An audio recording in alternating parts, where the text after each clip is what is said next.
Hello, hello, hello. I'm just going to make sure we are live before I get to talking too much. Okay. Looks like we are. So, welcome, welcome, welcome. It's first Thursday of the month here at the Greater Augusta Black Chamber of Commerce. And so we always feature one of our members. You see, I have a special guest here, depending upon where you're looking at us at. If you're live on Facebook, if you're live on Instagram or on YouTube, make sure you share this out with someone because I know we're going to learn a lot this evening about this young lady who is just a dynamic powerhouse, I would like to say, in our area. But let me do a couple of housekeeping items first. I'm Ronnie West, President, co-founder of Greater Augusta Black Chamber of Commerce. We have a jam-packed June. I think we have 7 events left for the month. So if you are looking for something to do this June, make sure you go to www.mygabc.org and go to our events, and we would like to see you out at one of our events. It's also Man in Business Month, so they have about 3 more events left. They had a very impactful networking night last night with the man in business. And so they have networking and then meditation session come up because it's also mental health month for men this month. And then they have their closeout brunch at the end of this month. We have a military and appreciation luncheon with the Columbia County Chamber and the North Augusta Chamber next Wednesday. So I hope you join us there. And then we also have a mega mixer at the New Bell Auditorium with Augusta Metro, North Augusta, and Columbia County Chamber. So that's what I wanted to make sure you guys are aware. But if you want any of the information, make sure you go to www.mygabc.org, and we look forward to seeing our members and also non-members out at our events. So unless it says member only event, we invite all the business community out to join us at any of the events that you may be interested in. So we look forward to seeing you soon. Now, Janice, are you ready? I am ready. Okay, so we're gonna the first Thursday live is really a candid conversation. We really want to talk to folks and just kind of let you see their journey into entrepreneurship. We think this is so critical so people can understand how that dynamic works and how you can start off in one place and go to another. So first, I want to ask, where are you from, Janice? Are you originally from Augusta? I am originally from Augusta, Georgia. I was born up at the old University Hospital. Okay. Okay. So I Uh-huh. did not know that. See, I learned something new. Now, tell us a little bit about your beginning and kind of what you've done in the past before you get into your podcast and what you also do for I know for others. Yes, certainly can do that. And first, before we get started, I want to thank you all so much. The Greater Augusta Black Chamber has been very helpful to me, and I know many of its other members in terms of just helping us get the word out about um, our work. Some of the things that are happening in the community. So I truly appreciate you all coming on the scene with a bang and really adding to the Augusta area. But yes, I was born and raised here, graduated from high school. I am a proud Musketeer from the Academy of Richmond County and left, went to college, didn't come back until 2014 when I came back as Augusta's administrator. I had had a career in local government in Maryland, North Carolina, and Albany, Georgia, down in Southwest Georgia. And I had the opportunity to come back, did that for 4.5 years or so. And I just, my life had moved to Augusta, so I decided to stay in the area. So since the time I left the Augusta government, I have been doing local government consulting. My Since my career had been in local government, that was what I know. So I do executive search work. I do some training, and I do just to provide what I call strategic services to local government and nonprofit organizations. So that's what I do for a living. I also have the podcast, which is more of a service vehicle for me, but it just became apparent from my community activities that people want to know more about what happens in local and state government, but they just don't have access to the information. So that was the genesis of how Local Matters was created. Okay. So now your journey through local government and you starting this podcast, did you always want to be a podcast host, or how did that start? Like you just like, oh well, I'm done with this, so now I'm just gonna start interviewing people and get information. Girl, let me tell you, um, Arlene Williams. She is somebody introduced me to her and said, "Hey, you need to talk to Arlene." And I made an appointment with her, sat down, and she said, "You know, you should build your brand. You already have a brand, but you need to build on it. And I think having a radio show will help you do that." And I was just like, "Huh?" Because I had never ever thought about it. I had been on one podcast as an interview with Ken Macon of Making a Difference. And after doing one appearance on somebody else's podcast, I decided to start my own. I talked to somebody who's been around media for a career, and he said, "Yeah, radio shows are okay, but you know, podcasting is a thing." And I barely knew what it was. I mean, Ken had tell me what it was. And I thought about it it took me probably 3, 4 months to really think, you know, what would I do? And as it turned out, my first day on the air was March 4th, 2020. And you know what happened the next week? So that is how I got started in podcasting. And it just sort of took on a life of its own. Mm-hmm. My daughter, who is now a senior at Georgia State University, at that time, you know, she was just starting college, her college journey. Mm-hmm. She has been very helpful. She handles all the technical stuff, and I always say that she is the wind beneath my wings, from the standpoint that she's always encouraging me to do things. So the two of us just set out and made it happen. Now, do you feel like the journey from, working, and having a schedule to you controlling when you work, was that a big transition, or was the things that maybe you took from the previous roles to now?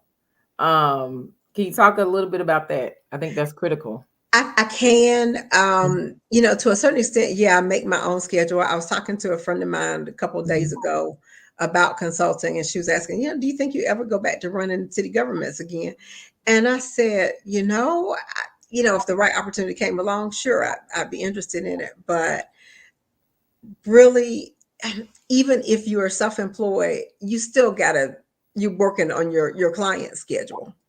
I Mm-hmm. mean, what I do like is with my executive search work, for instance, I'm doing screening for candidates for an assistant city manager position in Winston-Salem, North Carolina. So, yeah, I get to set up my own interview slots. And yeah, they give me a deadline. Say, hey, I got to have this by 10 o'clock on Tuesday morning. Sometimes that means that I might be working through the night to make sure I got it to them by 10 o'clock on Tuesday morning, but that's a part of being self-employed. So somewhat the schedule is your own, but it's still really your client's schedule because you got to deliver when they want it delivered.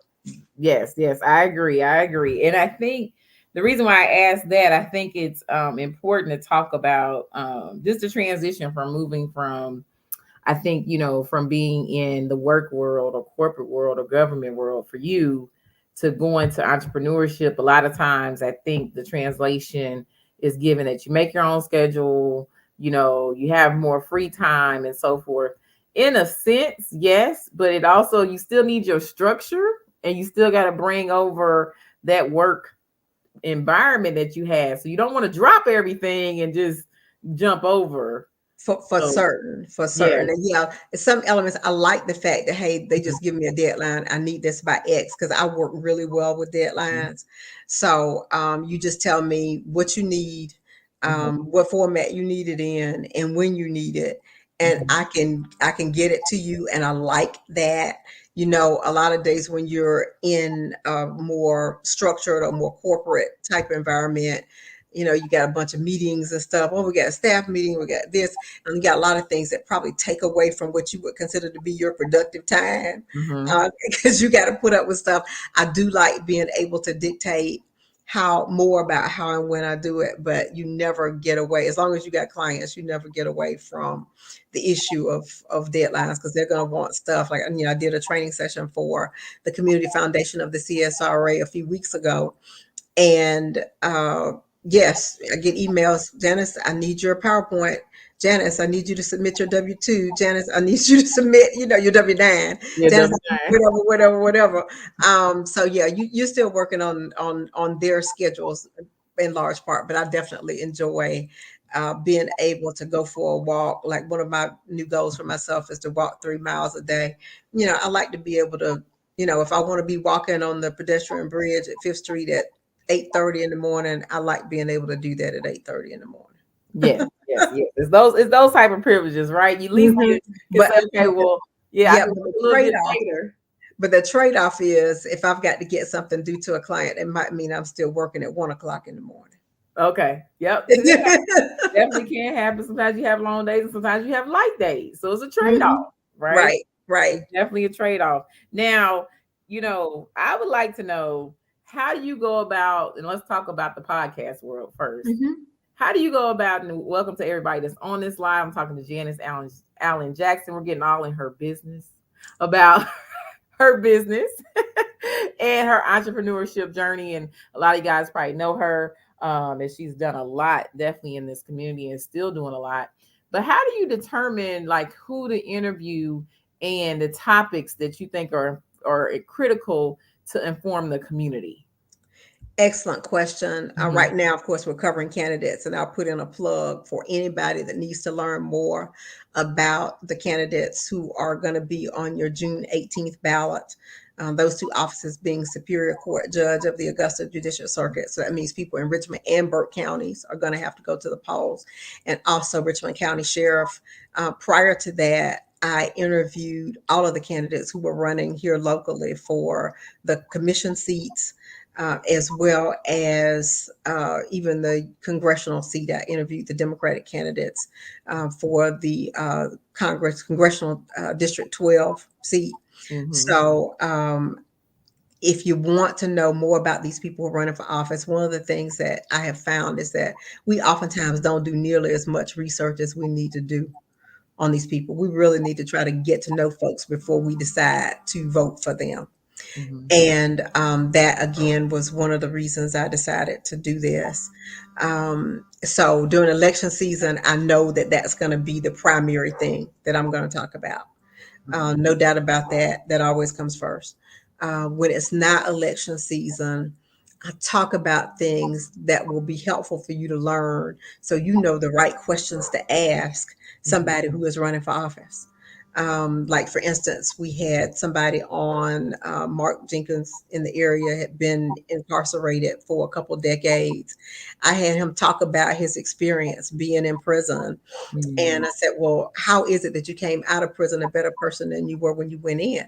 And he said it was because of the educational services, the counseling services, and so forth that I received when I was in prison. Right. And then that ties back to the people you elect.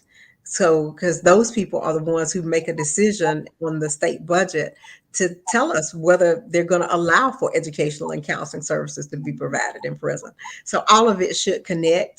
I had you on just because you all are doing some innovative things in the community that people need to know about. So, my goal is that people become more engaged citizens and more confident voters, and you can only become engaged when you know what's happening in your local area. I agree. I agree. I think it's so critical to spread information through different platforms and different avenues, because you never know how people take in information. I said everybody has different ways that they actually take in information. I always tell people that, and it's so critical that we're all spreading it, because people say, I didn't know this, I didn't know this existed, and I didn't know that happened, or I didn't know that occurred. So now you're learning about Local Matters podcast, and Janice is doing an awesome job of just spreading the information so you can stay abreast of what is occurring. And I love the fact that you mentioned, you bring in a lot of topics too. You talked about the election heavy, but you also talk about, things that are changing within the community, Mhm. different things that we may be voting on, different initiatives that are occurring. I think you covered a gambit of topics. So I'm going to ask you, do you have your favorite interview you've done so far? And if so, who is that? I got a few that I can speak to. One of Okay. them is probably my one of my absolute favorites. I love to discuss with authors. Okay. We've had authors on to come in and talk about their books, and one of the best discussions was with Reverend John Core. Mhm. He wrote a book, and I can't remember when "Wait Your Turn" means no turn at all. Okay. And he's talking about the role of millennials, and he sees millennials as the translators because they're sort of in the middle.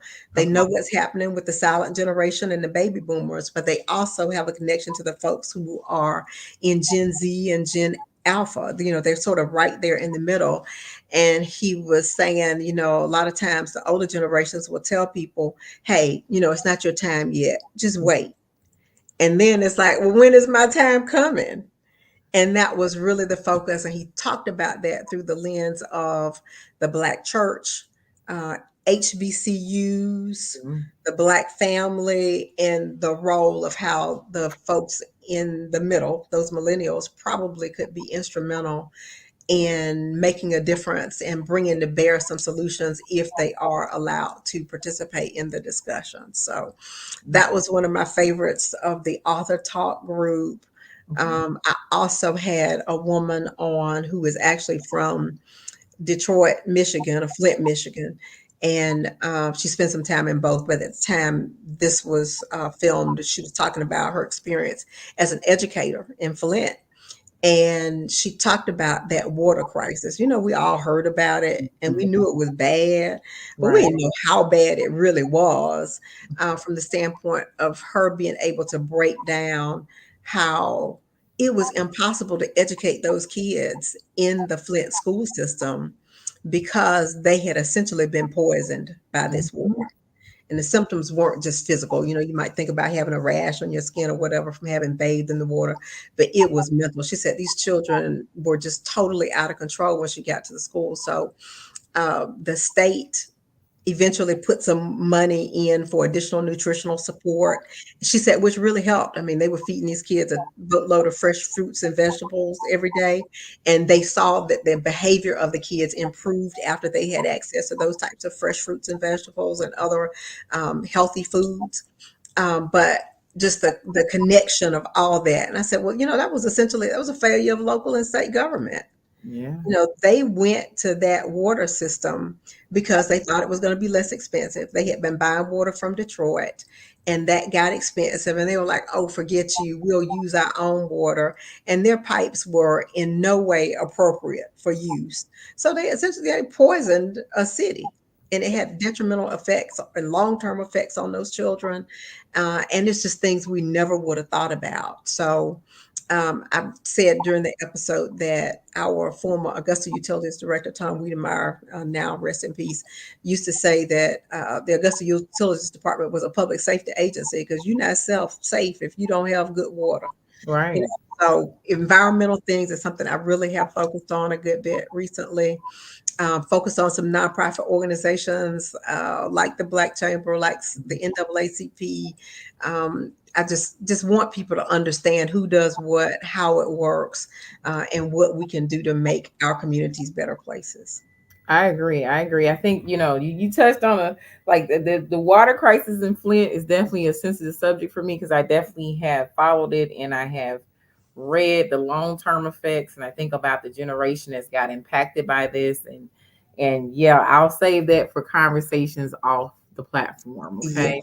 Oh yeah, it's serious. It is Yes. serious. You really get into that, and Yeah. that episode is on our YouTube channel. Hmm. The episode I mentioned with Reverend John Core, that's also on our YouTube channel. So please, everybody, subscribe.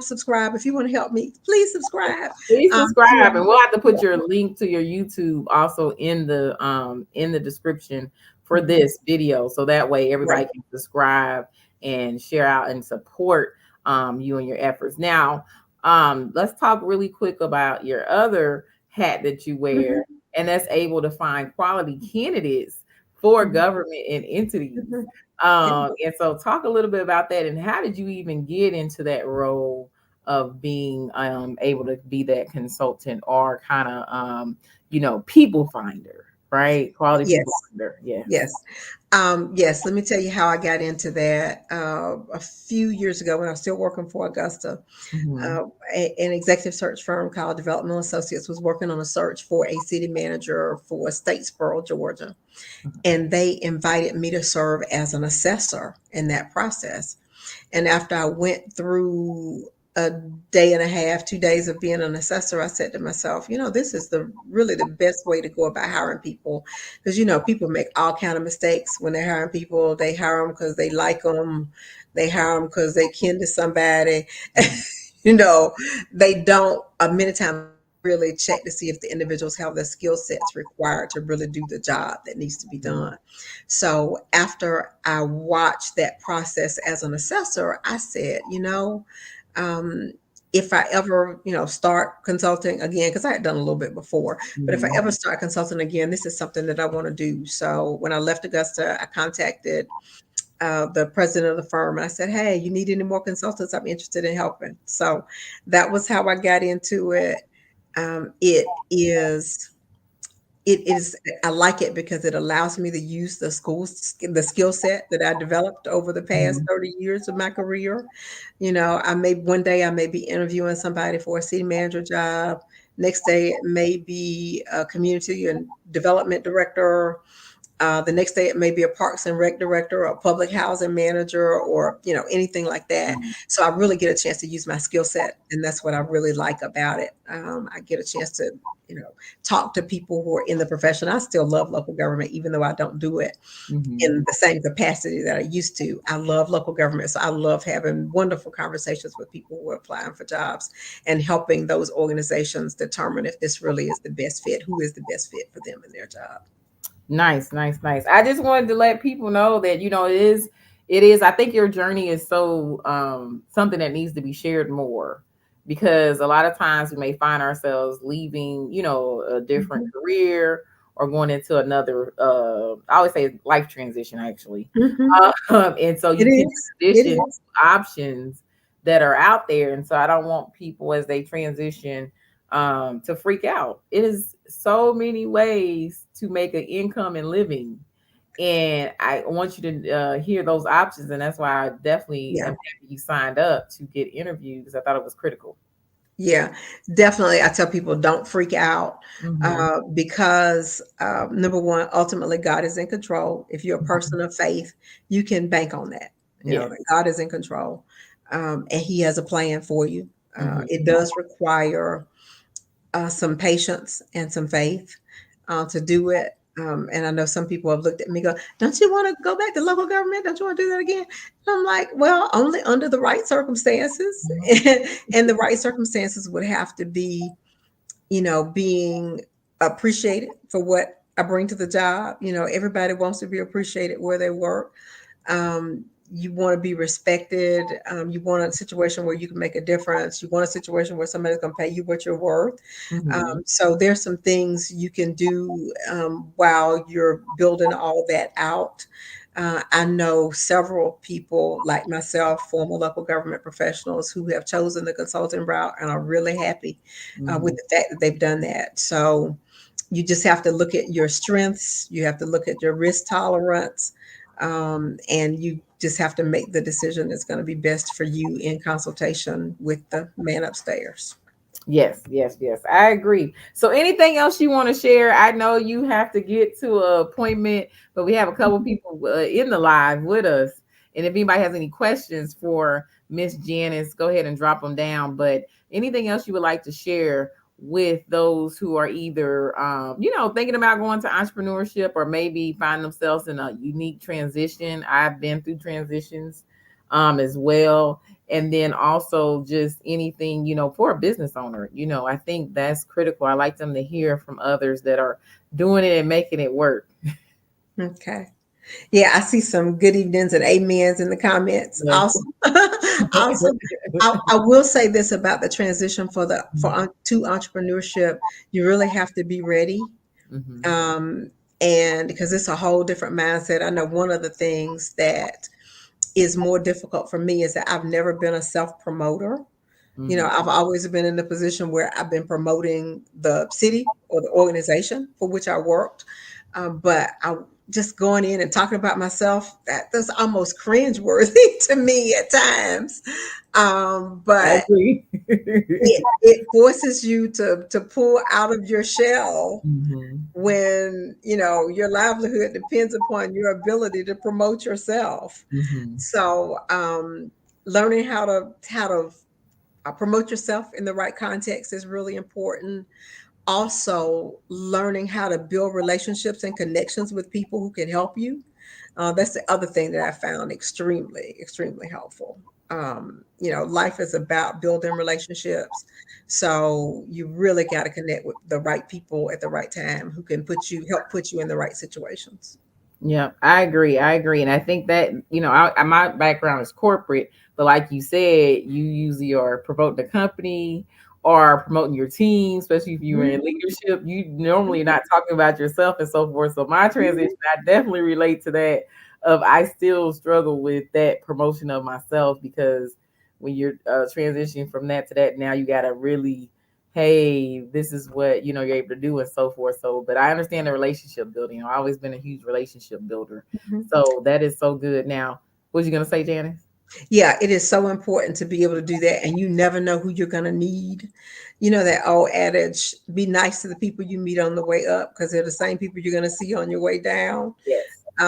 It has paid off to me to be nice to folks in my career, because you never know. It may be somebody who used to work for you that is hiring you to do something Yes. as a consultant. It may be folks that were vendors. Like just today, I was in a conversation with somebody who was a vendor that I had brought into another organization where I needed to call him up and ask, "Hey, I'm looking for somebody to do XYZ. Who do you know?" You Right. know, so be nice to everybody.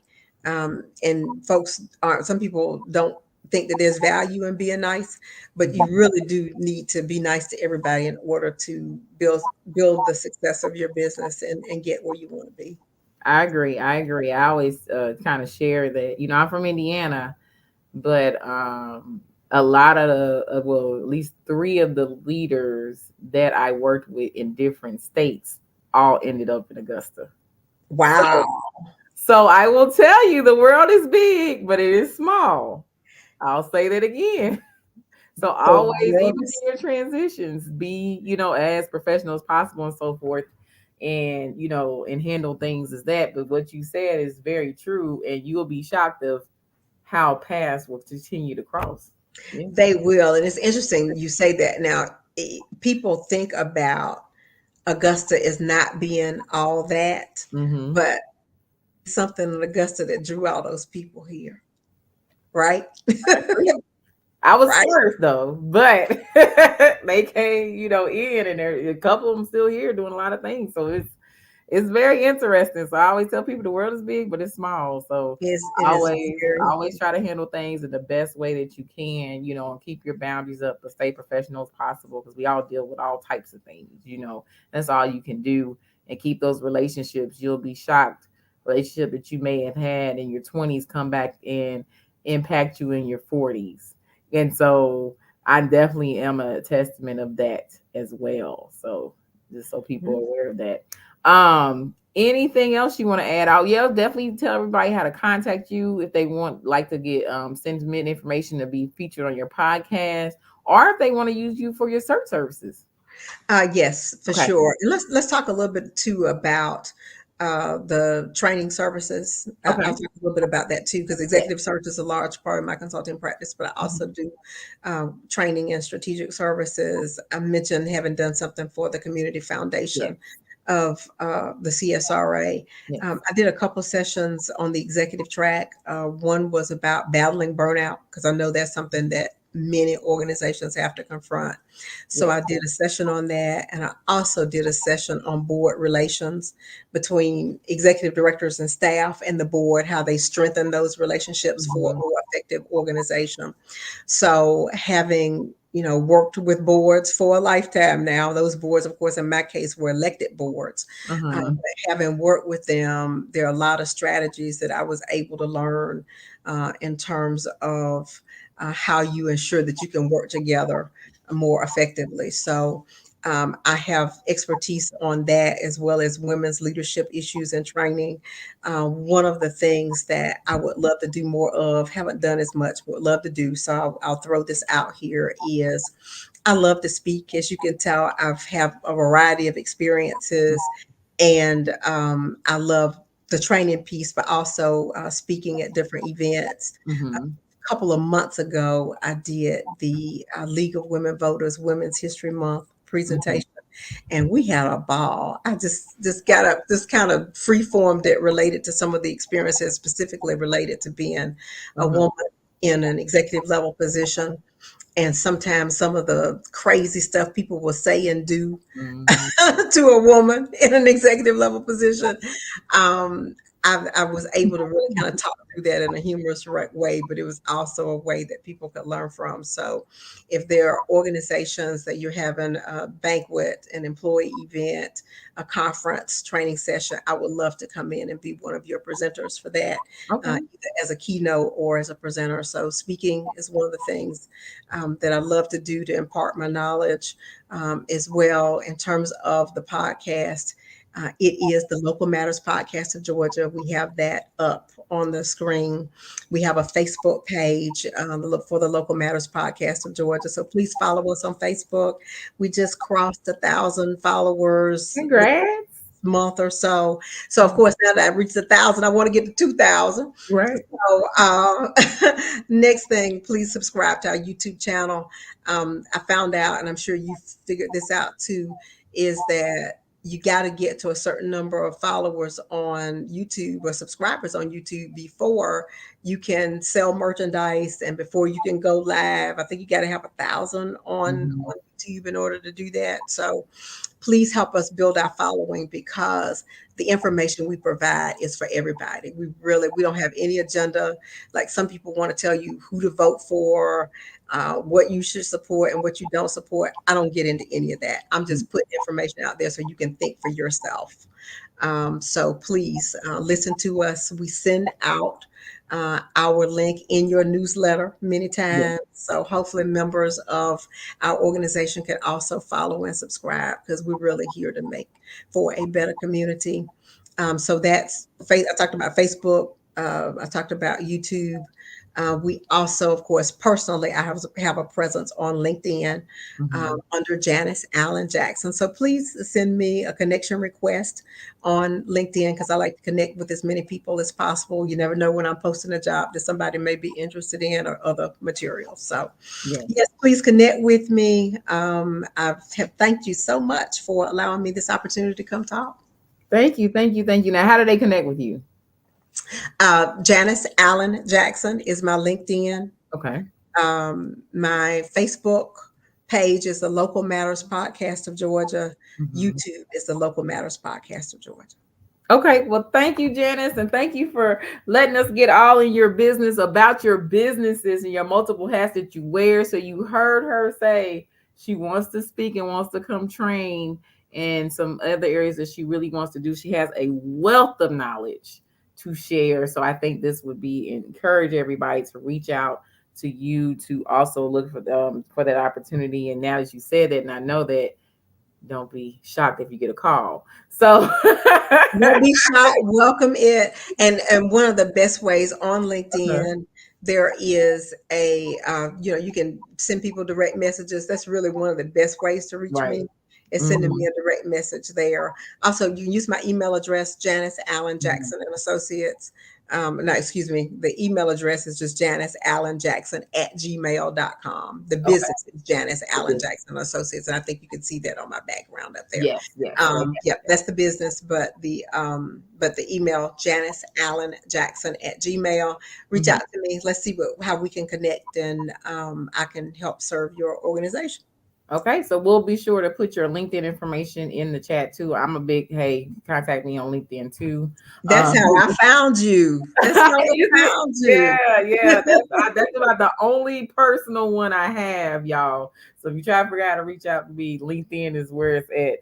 And so that would be the one. But I just wanted to say thank you again for spending time with us this evening and being featured on this first Thursday live of June. I can't believe we're already in June. But if you're just looking at this podcast, please share this out. Also, let everybody know about Janice Anna Jackson and Associates and everything she has to offer for the greater Augusta area and also around the country. I'm pretty sure she can provide services wherever you are because you Yeah. heard she's already doing executive search for another state. So, wherever you're watching this at, be sure to reach out to her if you need any of the services she offers. But want to remind everybody again, the chamber has a multitude of things happening in the month of June. So I hope to see members and non-members out.